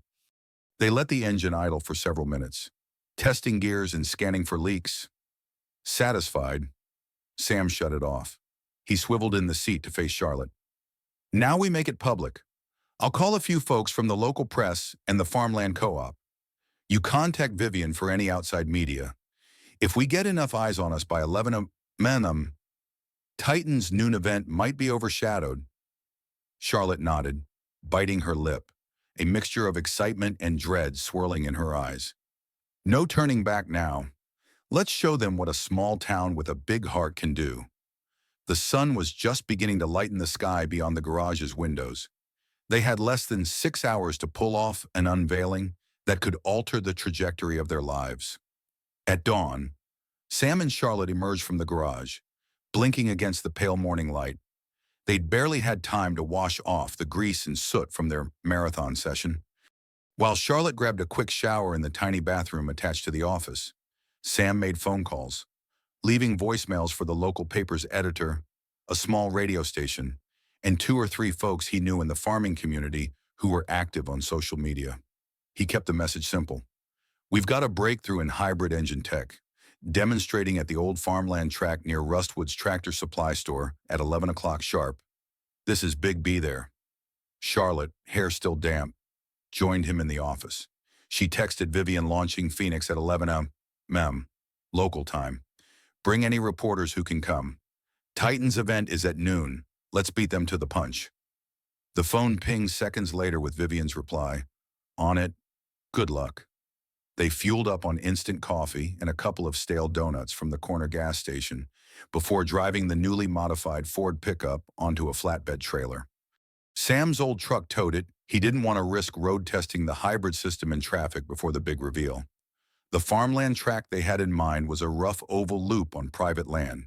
But the owner, Mr. Garrison, had once allowed Sam to test vehicles there. Sam prayed Garrison would be on board. When they arrived at Garrison's place, the elderly farmer stood by the gate, arms folded. Sam hopped out and explained the situation in quick, breathless terms, a brand new hybrid engine that could revolutionize farm vehicle usage, and a scrappy public demonstration. Garrison gazed at the battered Ford and cocked an eyebrow. Then he broke into a lopsided grin. Boy, if you truly found a way to save us money on fuel, you can tear up my track all you want. With that blessing secured, Sam and Charlotte set up near the dusty loop, aligning the trailer so they could offload the truck. A couple of local farmers who'd heard Sam's calls arrived in old pickups, curious expressions on their faces. By 10:30 maybe a dozen onlookers gathered, most wearing jeans and work boots, some with phones out to record the spectacle. The local radio station's battered van rolled in, a DJ named Carla stepping out, mic in hand, excitement shining in her eyes. Heard you got something big for us. Sam, she teased. Sure hope it's not a cat in a bag. Sam smiled, though he was anxious. Bigger than a cat, for sure. Give us a few minutes to get ready. His eyes darted to the horizon, hoping more folks might show. By 10:45, a second wave of visitors arrived, Vivian among them, plus an independent tech blogger Charlotte recognized from a previous event. Seeing them gave Charlotte a flicker of hope. Maybe they'd garner enough attention to make headlines or, at least, challenge Titan's press event. At 10:58, Sam checked his watch. They'd wanted to go live at 11:00. Charlotte was already mic'd up with the radio station's gear, prepared to talk about the engine's specs. Sam hopped in the driver's seat of the hybrid Ford, heart pounding. If anything went wrong, an electrical fault, an engine stall, it would be a public humiliation and a gift to Titan. But if it went right, they'd have the upper hand for once. Drawing a deep breath, Sam turned the key, and the engine came alive with that distinctive half-gas, half-electric hum. It was time to show the world they were more than an underfunded garage. At precisely 11 a.m., with phones held high and Carla from the radio station narrating, Sam eased the pickup onto the makeshift track. Dust kicked up behind the wheels, and the engine's whir rumbled through the crowd. The first lap was cautious, Sam gauging the new system's response under real driving conditions.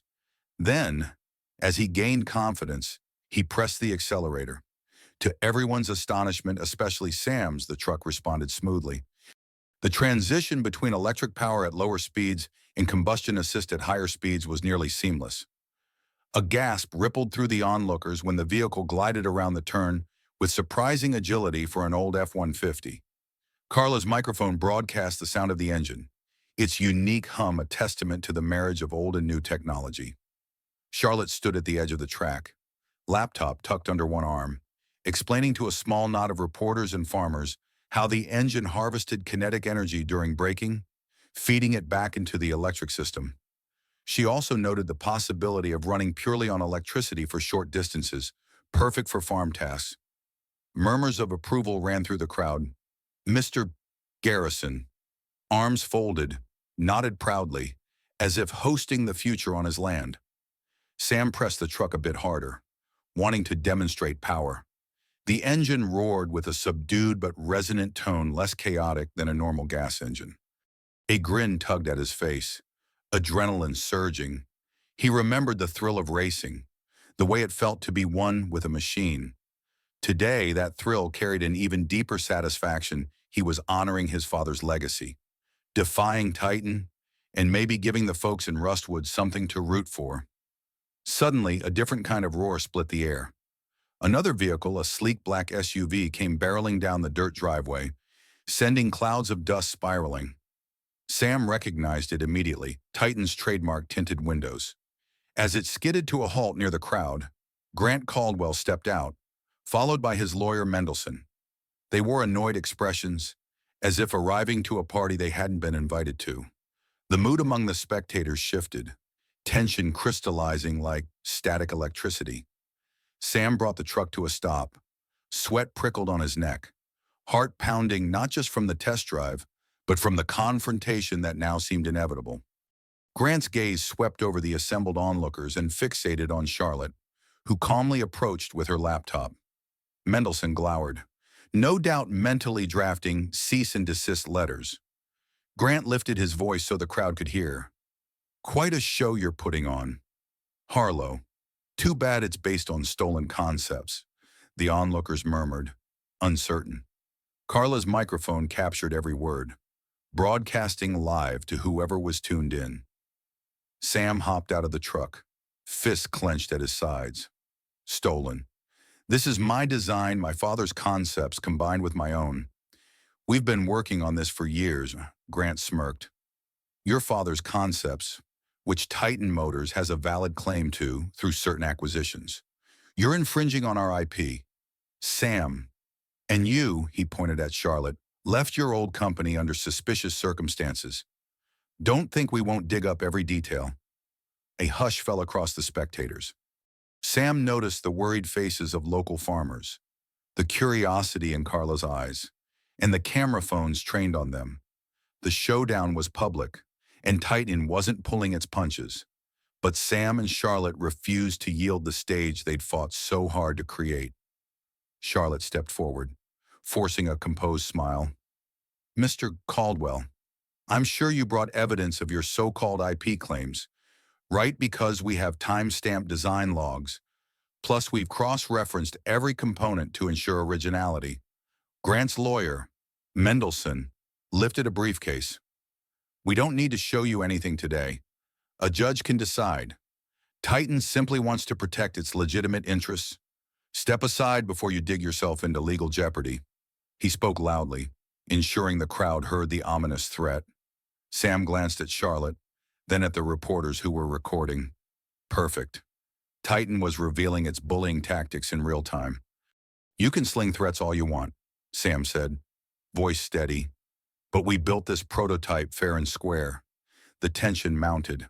Farmers shifted uneasily, torn between awe at Sam's new engine and fear of corporate lawsuits.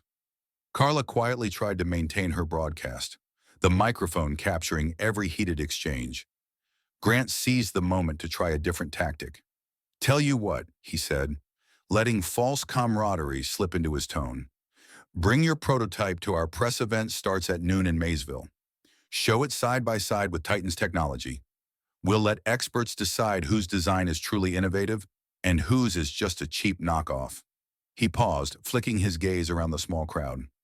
Of course, if you decline, it'll look like you're running from a legitimate challenge. Charlotte's eyes narrowed, sensing the trap.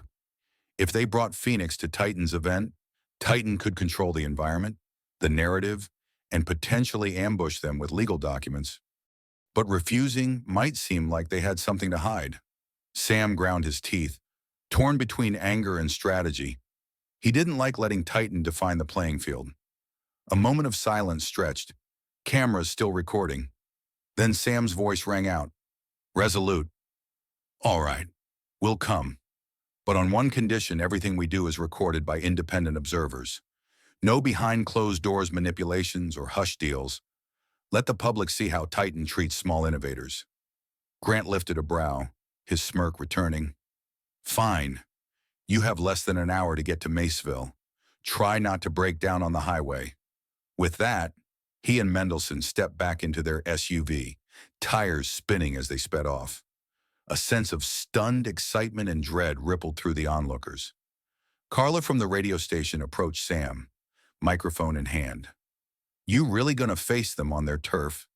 That's risky. Sam. He gave a firm nod, though his heart pounded in his chest. We have to. We've worked too hard to let them bury us. Charlotte gently touched his shoulder, sharing a look of solidarity. They quickly concluded the demonstration, thanking the farmers for coming, then loaded their hybrid F-150 onto the trailer. While hooking up the chains, Sam felt a swirl of apprehension. Titan could have an army of lawyers, endless resources, and a well-polished PR machine waiting in Maysville. He wondered if the single page from his father's designs, safely in a folder at the garage, would be enough to challenge Titan's claims. They had no time to retrieve more evidence or decipher the partial schematic further. But there was no turning back now. The moment they dreaded and prepared for had arrived faster than expected. As the sun climbed higher, Sam, Charlotte, and a few supporters from Rustwood formed a small convoy heading toward Maysville. The showdown awaited, and either they'd emerge validated or risk losing everything they'd built in one corporate press conference. Maysville was a stark contrast to Rustwood. Sleek office buildings towered over manicured landscaping, and broad avenues guided steady streams of traffic. Sam guided his old pickup towing the F-150 prototype through the bustle, feeling conspicuously out of place. They followed signs to the Maysville Convention Center, a sprawling structure plastered with giant posters of Titan Motors' logo. The venue's parking lot buzzed with media vans, well-dressed attendees, and curious onlookers. They parked near the back, away from the main entrance.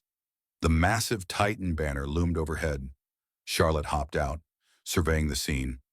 They're going all in, she remarked, pointing to the giant billboard proclaiming Titan Motors, the future of hybrid technology.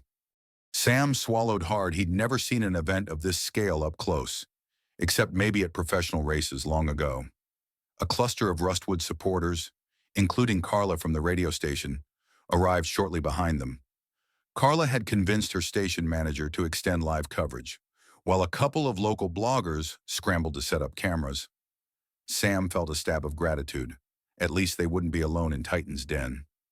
As the clock neared noon, Sam and Charlotte maneuvered the trailer into a corner of the convention center's vast parking area. They unloaded the F-150, its brand-new hybrid engine gleaming beneath the midday sun. Charlotte attached a simple sign they'd hastily made Project Phoenix, independent hybrid innovation. It felt meager against Titan's polished PR machine, but it was honest. Inside the center, Titan's press conference was already in progress. The muffled sound of applause and an MC's booming voice spilled through the glass doors. Sam and Charlotte exchanged a quick look, time to step into the lion's den. They marched in, accompanied by a handful of supporters carrying cameras, some wearing expressions that mixed curiosity and defiance. A stage dominated the center's ballroom, flanked by towering digital screens cycling through images of Titan's sleek concept cars. The audience, journalists, investors, auto enthusiasts, sat in rows under bright lights. Grant Caldwell stood at a podium, finishing a speech about sustainable mobility. When Sam and Charlotte slipped into view, the buzz of the crowd heightened. Some recognized the confrontation from earlier live streams. Grant's gaze locked onto Sam. He paused theatrically, then spoke into the microphone. Well, look who decided to join us, Mr.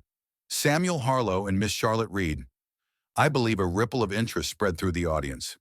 Sam's pulse thundered. Cameras swiveled, capturing every tense second. Grant continued with feigned warmth. We're so glad you accepted our invitation. Titan Motors wants to show we have nothing to hide. He gestured to a covered object on the stage, a silhouette of a sleek car. In fact, we're about to unveil our newest hybrid model, the Valiant X. But first, I believe these two innovators have something they'd like to say or show, his eyes gleamed with challenge. Steeling himself. Sam approached the podium. Charlotte joined him, laptop in hand. Together, they faced the bright lights and an audience that seemed hungry for drama. Sam cleared his throat, gripping the mic. We built our own hybrid in Rustwood, Tennessee. It's called Project Phoenix. We claim it's entirely our design, based on my father's old concepts and my own development, nothing to do with Titan. Grant opened his mouth, but Sam pressed on, voice ringing with conviction. We have a working prototype outside. Any media folks who want a closer look are welcome, and we'll prove it runs on our code, our blueprint. Titan claims we're infringing, but we stand by our originality. A hush settled, tension thick as steel. For better or worse, the confrontation was now public record. The next move was Titan's. Grant Caldwell smirked under the stage lights, adjusting his tie. How admirable, Sam. But talk is cheap. Let's see how your little truck measures up. He turned to the audience, eyes scanning for influential journalists. Everyone, please join us for a real-time comparison. Titan's team has a small diagnostic station right here. If Mr. Harlow is truly confident, we can hook his vehicle up for immediate testing. A murmur ran through the crowd, a mix of intrigue and skepticism. Charlotte squeezed Sam's hand reassuringly. They had planned on presenting Phoenix outside, in the open air, but turning down Titan's challenge would appear cowardly. Sam grit his teeth and faced Grant. Fine, let's do it. Grant signaled to a group of Titan engineers in matching polo shirts. They wheeled out a compact, high-tech diagnostics rig with multiple screens and cables. The stage crew parted to give them space, clearing a path to one side of the auditorium. Sam and Charlotte led the way out a side entrance, where the F-150 was parked. A gathering of onlookers trailed behind, phones outstretched to record everything. Under the bright midday sun, Titan's engineers swarmed around the F-150 with practiced efficiency. They plugged cables into the engine's onboard module while Charlotte watched hawk-eyed. A hush of anticipation fell over the crowd. Sam noticed a few Titan folks whispering among themselves, tapping tablets with expressions that combined surprise and grudging respect. One engineer, a tall man with rectangular glasses, stepped forward to address Sam. I'm Derek, the lead software integrator for Titan's hybrid division. I'll run a diagnostic suite on your system. If everything checks out, that's good for you. If we find code or components that match our proprietary IP, you'll have some explaining to do. Sam nodded curtly. Run your tests. He couldn't help feeling anxious, given that Charlotte had coded parts of the system using knowledge from her previous corporate work. But she insisted it was all from her personal research, not stolen corporate files. As the diagnostic began, lines of data streamed across Titan's monitors. Observers stood on tiptoe or angled cameras to capture the readouts. Charlotte's laptop glowed in her hands, mirroring some of the same data for verification. She input a sequence of commands that displayed the engine's operational parameters, torque curves, and battery usage metrics. For several minutes, the only sounds were the quiet hum of electronics and hushed commentary from the crowd. Then Derek's brow furrowed. He glanced at his colleagues, pointing to a particular string of numbers on the main screen. Your torque distribution algorithm is advanced, he said, a note of begrudging admiration in his voice. I don't see any direct sign of Titan's codebase. Actually, this looks like custom logic, another engineer chimed in. The hardware subroutines aren't matching Titan's architecture either. The design is definitely unique, possibly influenced by older engine concepts, but not cloned from ours. Grant Caldwell, who had been watching from the sidelines, tensed visibly. He stepped forward, voice tight. Check the rest. We can't just rely on surface-level differences. The team continued scouring for code signatures, but Charlotte had meticulously wiped any trace of confidential references. They found nothing. A quiet buzz of excitement rippled through the onlookers, many of them filming. Sam exhaled slowly, relief mingling with pride. Titan's own engineers were confirming the engine's uniqueness live and on the record. But he wasn't naive enough to believe Grant would simply walk away defeated. Sure enough, the Titan executive's jaw was clenched, his eyes cold. A cornered corporation could still lash out, and Sam had a feeling the next blow was coming. Suddenly, the ballroom speakers crackled to life, drawing attention back inside. A Titan PR representative stood at the podium, announcing, "Ladies and gentlemen, if you'll please gather in the main hall, Titan Motors is ready to unveil our own new hybrid prototype, the Valiant X." Cameras pivoted, and the crowd shifted en masse to return to the stage area. Grant Caldwell grabbed Sam's elbow. "We're not done here. Harlow, the diagnostics might not prove theft, but Titan can still assert prior rights if we link your father's designs to our archived acquisitions." He cast a sideways glance at Charlotte. "And if Ms. Reed's code in any way overlaps with her old corporate projects, we can sue for billions in damages." Charlotte inhaled sharply, but she forced a calm reply. "We know the law. Show us your evidence or stop threatening us." Grant released Sam's arm. "Enjoy the show," he said curtly, then strode off, phone in hand, presumably calling lawyers or upper management. The crowd funneled back into the auditorium, where the center of attention was a futuristic sedan draped in a silver cloth.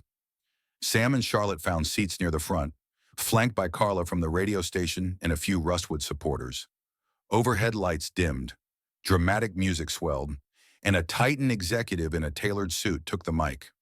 "Welcome, everyone, to the unveiling of the Titan Valiant X," he intoned, voice full of rehearsed grandeur. "This is the result of years of intense R&D, culminating in a next-generation hybrid powertrain that's more efficient, more eco-friendly, and more powerful than anything on the market."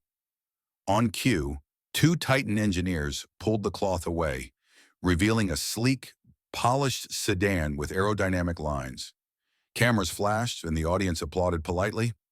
The executive launched into a polished spiel about battery capacity, regenerative braking, and advanced onboard software. Sam exchanged a look with Charlotte. Some of the features sounded suspiciously similar to Project Phoenix, but the question was whether Titan's implementation was truly their own or borrowed from other sources. Near the end of the presentation, the executive smiled broadly. "To demonstrate we're not just talk, we have the Valiant X's engine schematics on display in our interactive kiosk. We invite you all to examine it up close and see how Titan is leading the future of hybrid innovation." Sam bristled. The kiosk contained partial engine diagrams, shown on a large touchscreen, with disclaimers about proprietary IP. Charlotte peered at them, mentally comparing lines of code or mechanical integration with her own. While they seemed polished, Sam couldn't spot any direct theft in the visuals. Maybe Titan's system was indeed different. Still, Titan aimed to overshadow small-timers like Sam by going bigger, louder, and earlier to market. Just as the applause died down, Grant Caldwell slid onto the stage, whispering something into the executive's ear. The man's eyes lit up, and he returned to the mic. "We have an additional announcement. Titan Motors has reached an agreement in principle with the Caldwell estate to integrate certain legacy designs once owned by the late William Harlow materials that will further boost the Valiant X's capabilities. This, ladies and gentlemen, cements our rightful claim to any derivative works based on those designs." A hush fell, followed by scattered gasps. Sam's fists clenched. They were publicly claiming his father's legacy. If the crowd believed Titan had a legitimate contract with the Caldwell estate, then Sam's own version might be deemed an infringement, no matter how he'd arrived at it. Charlotte grabbed his arm, her eyes flashing with alarm. Titan had played its trump card, and now the entire stage looked rigged in their favor. Chaos ignited in Sam's chest, a storm of anger and desperation. He surged to his feet, ignoring the stares from journalists and onlookers. "That's not true," he shouted, voice cracking over the audio. "My father never sold those designs to Titan. Joseph Caldwell was bringing them to me, his rightful heir. You're twisting facts to hijack my father's work." Grant Caldwell took the mic with a smug expression, but before he could speak, the doors at the back of the auditorium swung open. In walked Deputy Clyde Winston, followed by a frail yet determined-looking Joseph Caldwell in a wheelchair. A collective gasp rippled through the audience. Grant's confident facade wavered. Joseph's voice trembled as he spoke. The auditorium so silent you could hear the hum of the air conditioning. I don't recall giving Titan permission to use anything. The trust papers I had explicitly stated these designs belonged to Samuel Harlow. I only served as a caretaker. A ripple of murmuring from the crowd followed his words. The Titan executive cleared his throat. Mr. Caldwell, that's not what your representative told us. He gestured to Grant, who tried to maintain his composure. Joseph shook his head weakly. Grant Caldwell is my nephew. Yes, but I never authorized him to broker a deal for William Harlow's engine notes. He's been pressuring me for months, claiming Titan would pay off some old debts if I handed over the designs. I crashed my car trying to get them to Sam first. The tension became nearly tangible. Sam stood rooted, gratitude and anger warring within him. At the front of the room, the Titan lawyer Mendelsohn stirred, uncertain how to respond to this public contradiction. Flashbulbs popped, capturing every expression. Grant regained his voice, forcing a dismissive laugh. Uncle, you're not well. The hospital staff said you were confused. Titan is simply ensuring the designs are put to good use. Sam Harlow's small-time operation can't handle. That's enough, Joseph cut in, voice unsteady but resolute. I made a promise to William Harlow. Sam deserves his father's work. Titan has no claim. He glanced at Sam, tears brimming in his weathered eyes. I'm sorry, kid. I messed up. Should have delivered them sooner. A hush swallowed the auditorium. Then Charlotte stepped forward, seizing the moment. We have our own original designs. We built a working prototype. And now Mr. Caldwell confirms the trust states these notes go to Sam. Titan has no moral or legal ground to stand on, at least not with William Harlow's legacy. Somewhere to the left, a journalist shouted, what about Titan's new car, the Valiant X? Are they basing parts of it on Harlow's designs? Yes or no? Cameras zoomed in on Grant, who looked cornered. The Titan executive scowled but tried to control the narrative. Our R&D is fully proprietary. The Caldwell Trust is irrelevant to the Valiant X. We were merely exploring synergy. Joseph slumped in his wheelchair, head bowed. Deputy Clyde Winston gently patted his shoulder. I brought him here because he insisted on setting the record straight. Clyde said, sounded fair to me. Sam's heart pounded like he'd run a marathon. He locked eyes with Grant, who glowered back. Fury and embarrassment etched on his face. This wasn't a complete victory. Titan still had formidable resources, but at least the public facade of their rightful ownership was cracking. The next move might be up to the courts, but as the cameras snapped away, it was clear Titan's advantage had been challenged right where they'd planned to shine. In the storm of reporters and flashing cameras, Sam struggled to keep calm. Journalists surrounded Joseph Caldwell's wheelchair, peppering him with questions about the trust documents. Others crowded around Sam and Charlotte, demanding details on Project Phoenix. For once, Titan executives found themselves on the defensive, fielding awkward inquiries about their claims to the Harlow designs. The unveiling event had devolved into a spectacle, half press conference, half scandal. Sam glanced at Charlotte, who tapped furiously on her laptop.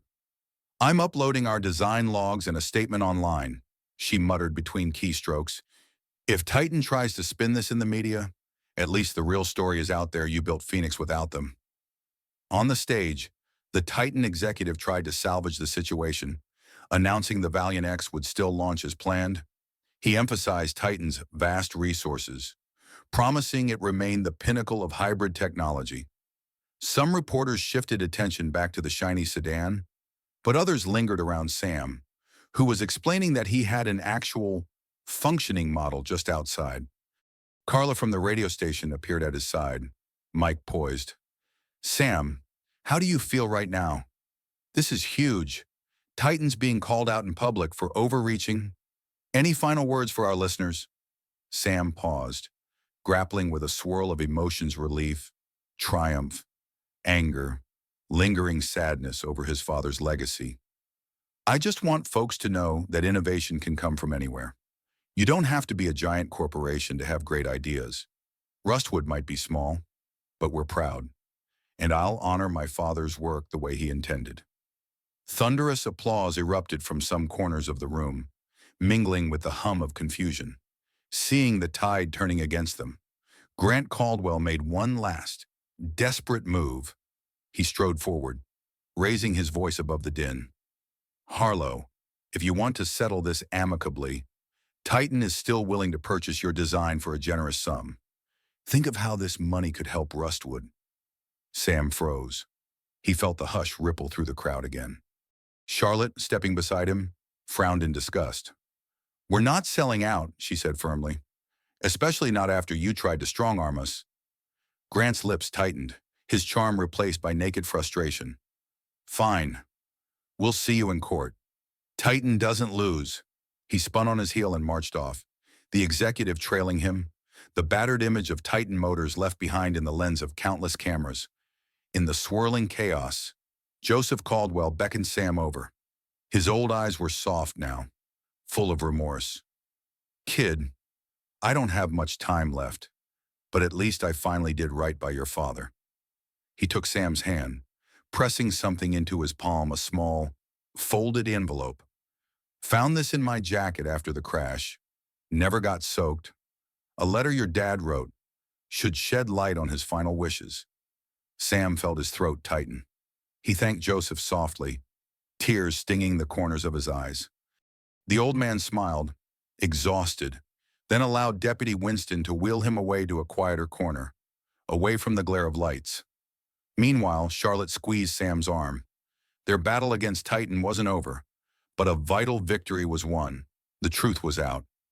The public had witnessed Titan's bullying, and the Harlow legacy stood firmly in Sam's hands. By late afternoon, the convention center was nearly empty.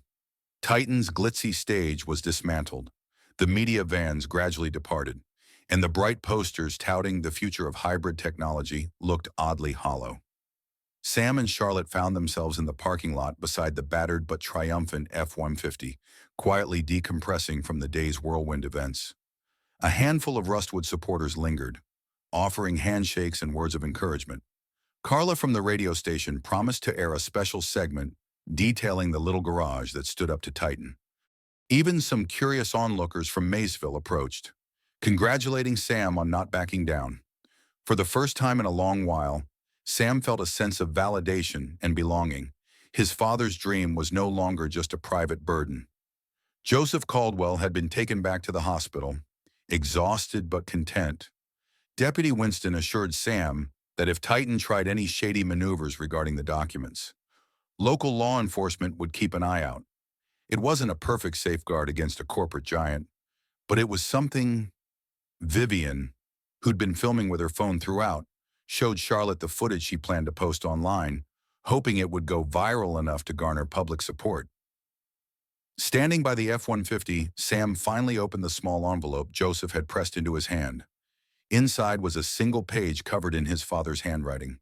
He read it in silence, Charlotte's hand resting gently on his back. The words were both simple and profound, a father's pride in his son's mechanical gifts, regrets about not having the means to see it through, and a plea that Sam continue what he started, never letting cynics or corporations cage your spirit. Emotions welled in Sam's chest, a mix of longing and relief. The letter felt like a father's final blessing, bridging the years of unspoken dreams and missed opportunities. He wiped at the corner of his eye, then passed the note to Charlotte, who read it solemnly and nodded. He believed in you, she whispered. They embraced, standing there in the golden glow of a late summer sun. The air felt charged, not with tension this time, but with the promise of building something enduring. We'll keep pushing Project Phoenix forward, Sam said, voice resolute. Not just for us, but for Dad, for Rustwood, for every small place that corporate giants overlook. Charlotte's gaze lifted to the horizon. We'll refine the engine, protect the intellectual property, and find ethical partners if we need expansion. No more running, no more secrets. A gentle breeze carried the faint hum of distant traffic. Sam and Charlotte both recognized that their showdown with Titan might spill into court battles or further attempts at sabotage, but they had momentum now and public sympathy on their side. Moreover, they'd proven that underdogs with conviction and honesty could stand toe-to-toe with the biggest names in the industry. As they loaded the F-150 back onto the trailer, Sam cast one final glance at the convention center. Titan's stage was empty, its banners half torn by the day's turmoil. Yet the old pickup, equipped with a revolutionary hybrid system, remained a symbol of resilience. Charlotte slid into the driver's seat of Sam's truck, and he climbed in beside her, the letter from his father tucked safely in his pocket. They pulled away, followed by a small caravan of supporters, heading back to Rustwood. Ahead lay months or years of work perfecting the design, fighting for legal recognition, perhaps even changing the auto industry from a little garage in a forgotten town. But in that moment, the horizon felt wide open, illuminated by hope and vindication. Project Phoenix soared not merely as an engine, but as a testament to the power of belief, proving that real innovation comes from the human spirit, not the size of one's wallet. In the end, it wasn't about engines or technology. It wasn't even about winning or losing against giants that seemed unbeatable. It was about honoring promises whispered in quiet moments, about reclaiming legacies nearly lost to time and greed.